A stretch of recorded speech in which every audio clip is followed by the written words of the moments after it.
UFO Friday. My name is Michelle Umloff, and I am so excited that you are joining me today. Just to let you know, a little housekeeping is I have some people on Zoom that are joining me, and I'm also streaming out here to Facebook and YouTube. So it's my pleasure today to talk to you about how to carve the Pinterest-worthy jack-o'-lantern. This is such a fun project that I just had to share it with you. If you don't know me, I'm a national educator. I've been working with Salke and Clover for many years, and I love using their products and then coming up with different things to show you how to use them and get creative with those projects. So normally I do more sewing than anything, but this one's a little bit on the crafty side, and it is definitely a project that is fun for the entire family. So let's just go over a couple of other things here.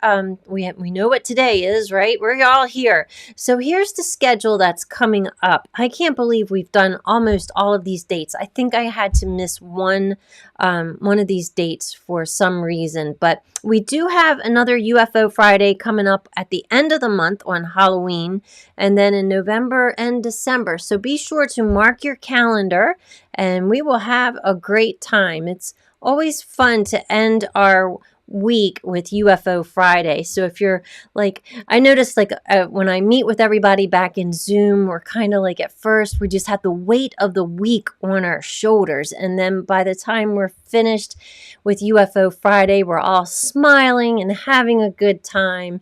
And it's just a wonderful time, a great community too. So this pumpkin, you need a few supplies, okay? You're going to want a hollow, that's very important, foam pumpkin.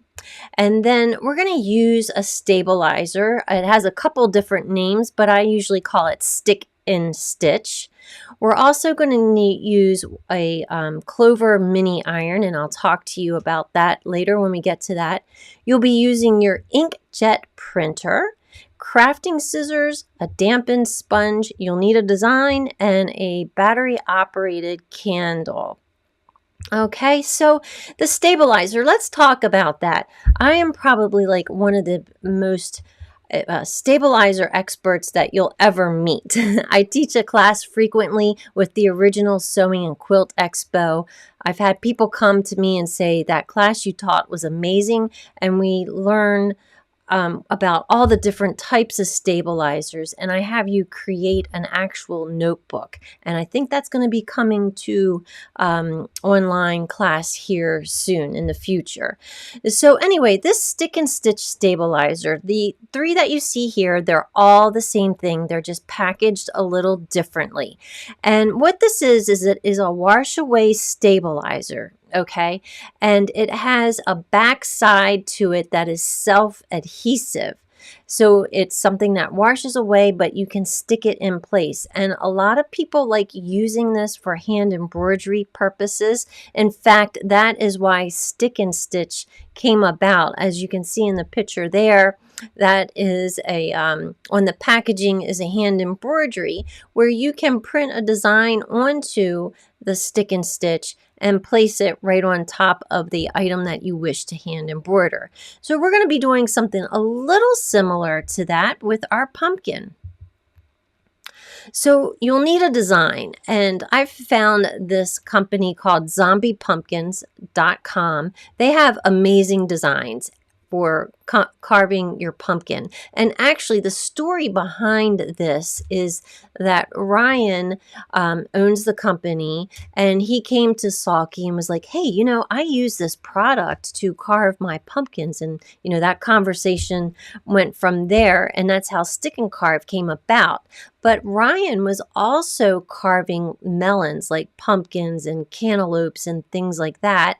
And this just seemed like the perfect opportunity to incorporate this product with Halloween and carving pumpkins. So they have a variety of designs on their website. Some of them are more complicated. Some are very easy. There are some that are like themed oriented. So it's a fun place to go visit and check out all the different designs they have and download them. I didn't research it too hard, but they have some sort of membership where you pay for X amount of designs and you have access to them to reprint them for a certain period of time, but you do download them. So if you like the same design and want to make it year after year, you just keep that design in your downloads folder or organize it and you'll have it forever. So we're going to print on either that sticky Fabri-Solvi, the stick and stitch, or the stick and carve. Okay, there are other products out there that are similar to Salke's products. I don't know the names of them. I just know that Salke's products are available in printable sheets, and that's really important because a lot of stabilizers are in rolls or maybe even by the bolt. And my question there, it's printable, but how's it going to feed through your printer if it's got like that slight bend in it? So these sheets are really nice. So you're going to want to make sure that you place the stick and stitch into your printer in the right orientation. So the stick and stitch has the fabric side and then it also has the paper side. So you want to make sure that it prints out on the fabric side of the stabilizer. So familiarize yourself with the way that your printer prints everything out. Then you're going to print the design directly onto the stabilizer. And normally, if you do this with fabric, we recommend that you place the settings of the printer on the lightest possible setting so that you can still see it. So with the pumpkin, it's not really that important. I still like to see it, and a lot of times I print things out in the darkest setting because I'm teaching and my students have to see the designs anyway. But be advised of that if you're using it for something else. I love it when you can use products for other things. In fact, if you are kind of new to doing like free motion sewing, you can also print out designs onto this and stick it directly to your quilt and follow the lines so that you develop that muscle memory for that. Oh, I guess I had the same one twice. Sorry about that. So after you print it out, you want to roughly cut around your pumpkin or your design. It's going to make it easier to stick to your pumpkin, okay? Because our pumpkin is round, these sheets are flat. You're going to have some gathers in it once you wrap it around the face of your pumpkin. So there it is. That's okay. It washes away and no one's going to know that he has a mask on before Jack actually gets his face carved out. So I would love it if you try this project at home to send me a picture. My email address is michelle@sewingmachineartistry.com. These are some pictures from some students that I taught at an OSQE show a few years ago. And as you can see, they had the same design, but the pumpkins were different. So no two pumpkins are really the same. And one person had fun with their pumpkin and they decided to take out the mouth and give their pumpkin a crown. So I thought that was really fun. Our next UFO Friday is coming up at the end of the month, so please mark your calendar for that. I have a feeling I am still going to do something pumpkin themed for that, getting ready for the fall, and I would love to have you back here with me. So the other tool that we're going to use is Clover's Mini Iron 2, and specifically, this is the one that's called the adapter set, okay? That's important to know because Clover actually has a couple different mini irons. One mini iron does not have interchangeable heads. Another one does have interchangeable heads, but just comes with one, okay, like one of these iron type shaped heads that you see on the screen. But the Mini Iron 2, that's called the adapter set, has 5 different heads that come with it. So there's what you see in the picture there and a larger one. There's a one that's kind of like a rectangular-ish shape. There's also one that's round almost, and then there's the hot knife. Now, I contacted Clover and I was like, okay, what's the deal with this blade? Because I can't find it online. And apparently, if you're looking for that knife attachment, be careful, because if you buy the one that does not have all the different adapters that go onto this iron, you can't be like 100% sure that it's going to fit. So that being said, this is an investment, okay? But think about all the different uses that you will get from this. I put my affiliate link up from Amazon because that link will go to one of this adapter set, the mini iron with the adapter set, and it was the lowest price that I could find. It was like 50 something couple dollars. But, you know, tariffs and prices and just everything is just going up. So I wanted to give you a heads up that the iron can get kind of pricey. So I know it's important to think about what are all the different kind of uses you're going to get from something like this before you make that investment. So I can tell you, when I go to different shows and I demonstrate for Clover, I have taken this iron with me and it works amazing.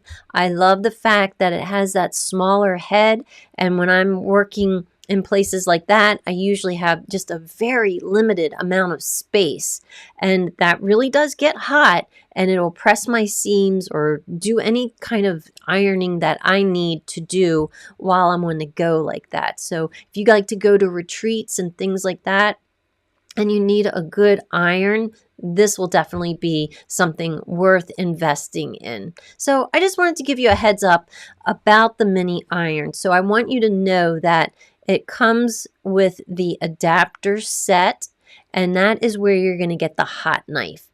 If you purchase the one, it's just the mini iron by itself, but it's interchangeable. It will accept the other components or attachments. You're going to have to find the hot knife that fits, okay? So I just wanted to make you aware of that. So here is what the package looks like. In fact, Clover has listened to us, and what they've done is they redesigned the iron. And I do have mine over here with me. Let me just grab it here for a second. What is new about this redesign is this part right here, and you can see it on the packaging. Traditionally, they had like this stand that had a little piece of wire to it, and it wasn't very sturdy and it would fall over, but you have like this protective layer right here, or this outer shell, if you want to call it that, that would prevent it from like really getting in contact with your table and things like that. But this is so much more sturdy. I think you're really going to like that. So when I looked on Amazon and I looked at a place called Sewing Parts Online, they don't have this yet. So the only place that I saw where this was available was directly from Clover, and that's clover-usa.com. It's so funny. Once I start doing these presentations, then I think of like all this information that I did not put on the slide. So I apologize for that. It's kind of like when I teach a class, right? So some people ask me, "Oh, are you going to talk about that?" And I'm like, I don't know, because I could teach the same class 5 times and add bits and pieces to it and take out stuff. It just depends. I can never plan what's going to come out of my mouth until it's out. So here is a close-up of the hot knife. I'm actually going to do a little bit of a demonstration for you so you can see how easily this knife cuts through this foam pumpkin.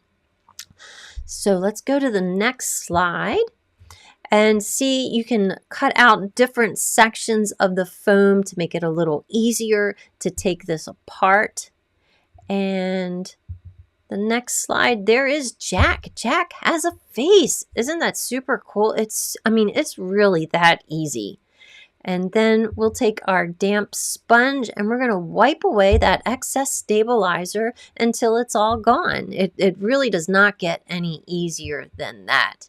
So here are, I'm not the best person at photoshopping, but I made it work. I loved a program called Canva, and these were actual pumpkins that my students carved in class, and they really had so much fun with this. Now, if you're a little old school and you prefer to do this with a real pumpkin, you can certainly do that. I have tried. I do have all 10 fingers. I survived. It is possible to do that. I would highly recommend that you get the pumpkin carving tool set for a real pumpkin and use that instead of any other sharp devices that you may have. And I'll leave it at that. But no, you can definitely do it with a real pumpkin. It's just a little bit more challenging because that pumpkin is really hard and you have to use those sharp tools to do that. So let's see. So I have my affiliate link here for the Stick and Stitch through Amazon. If you'd like to use that, I would greatly appreciate it. So, I just want to take a second. I've been doing some big girl businessing lately, and I've been working with some stores, and we were talking about like things that you do that customers don't really know the backstory to it. So, and this isn't, I'm not preaching, okay? What I'm just educating you about what affiliate links are and why they're kind of important is these programs like with Amazon, for example, this is totally free to sign up for. Anybody can sign up for it. In fact, I had not used Amazon affiliate links for a long time, and one of my friends saw what I did, and she's like, Michelle, you should really sign up for that. So I did. And so what happens is I sign up for this program. It allows me to find products that I like, and if it's something that I like and I want to share with my following, they'll give me a special link. And then I'm able to create these QR codes, and then you pull up your camera, open up the, click on it, and you'll go straight to that product in your phone, and you can order it. So it's something safe. It's nothing like risky or anything like that. I just want to make sure you understood like how that really works, because I know like sometimes I'll read articles and they have affiliate links in there, and I used to be very skeptical of it. So, like everybody likes to get a tip, right? So kind of think of this as like the tip jar. All right. So by now it is, this was really a quick presentation. It's 3:18, so it didn't take me no time to go through all this, but check your inbox because I have sent you this downloadable guide to carving your pumpkin. It was pretty much all the steps that I laid out here for you, so you can have that at a glance. So I want to switch over to my demo camera, and what we're going to do is we're going to take a look at this. I cannot see myself. I know the camera's there, but my picture's over here, so bear with me if I happen to take a look over to the side so I know what you can see. So here is another jack that I have ready to be carved, okay? And actually my desk is up a little too high, but I think I'm gonna have to work with it. I have my hot knife here, as you can see, and it is good and hot. And what I'm going to do is I just want to show you how easy this is to do. So I see the line there, and the knife is just going right through that like butter. So I want to be a little careful because this isn't exactly the most comfortable position for me to be in, but you can see how easy that is to carve out. And this really is a game changer for these pumpkins. And I realized that my speaker was over here while I was talking, or my microphone, so I'm sorry about that. They say a picture's worth 1,000 words, right? And you got to see it first. So as you can see, that is just going to glide right through here nice and easily for me. And if it was lower on a better angle for me, I would definitely be a lot more comfortable doing this. But that knife just goes through here very, very easily. So that's how easy it is to do. So there was one other thing that I wanted to check out. So here is the hot knife. I'll explain just a little bit about it so that you can take a look at it. So this screw right here will allow me, it comes with a screwdriver.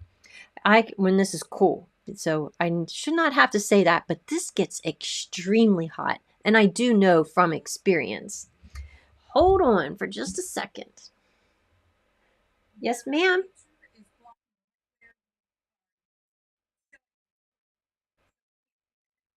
Oh, let's see. Oh, I see that. I am so sorry. Yeah, you're right. There we go. How's that? There we go. Okay, thank you. I am so sorry I did not catch that earlier. So perfect. Well, I'm sorry about that. My picture was in the way apparently, and I could not tell that.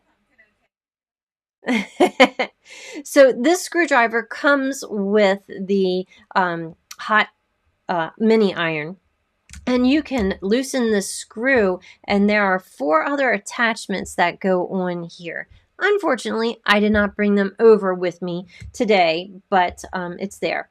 So this hot knife also has a control right here. So you can see you can set it on high, medium, and low. And it does have a switch on the cord that for on and off purposes, and you plug it in. So that is it. So you all may know from time to time, I go a little rogue every now and I have something up my sleeve because I've been wanting to try this for a while, and I've just kept putting it off. And I think now is the great opportunity to try it out. So I have some acrylic paint here. It's black because I want to see what this looks like. Let me go grab my other jack, and I will be right back.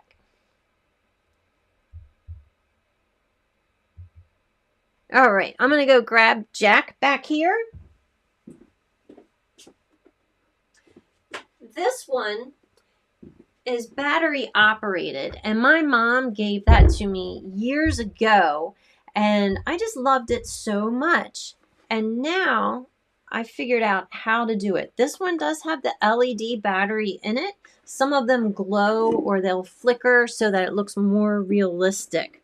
So make sure that you leave an opening large enough to take that battery out. So you might either have to cut one out or in the back or on the bottom or wherever so that you can get your candle in and out. All right. So this is the challenging part sometimes. So I got that out. Okay. So what I want to do is I actually want to paint this and see what it looks like. I've been thinking about this for a long time and just have not done it. And today is the day. So I have some acrylic paint that I poured there, and you can see part of it. Just see what this is like.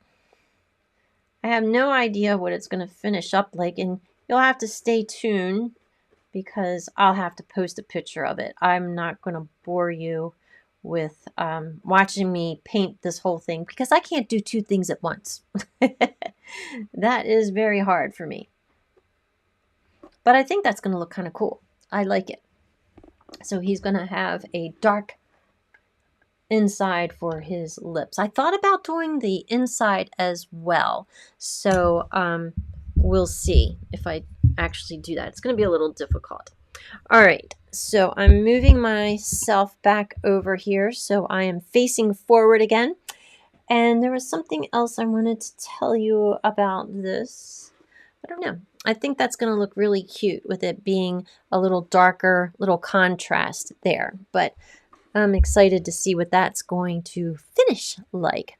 So let me see if there's any questions over in the Zoom area. And I see all my friends over there. Hello, everybody. Let me see if they have some questions.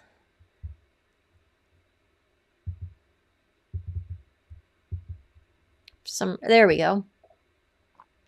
Okay. A hot knife through butter. Yeah. So, oh, good. We have some people from Oklahoma. And if I was thinking Pataskala, Ohio. Nice. I have not heard of that for retreats. Uh-huh.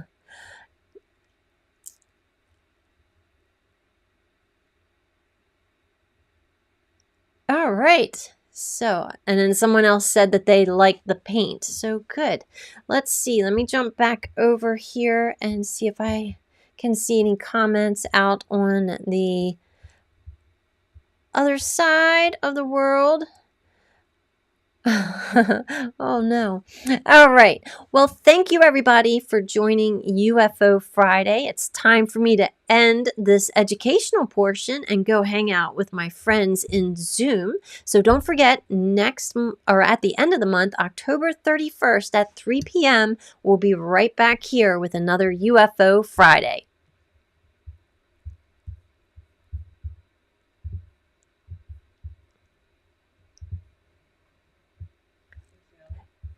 I'm trying to end this. It is... Oh my goodness. Being a pain. There we go. There. I was looking for a button that said finished and end.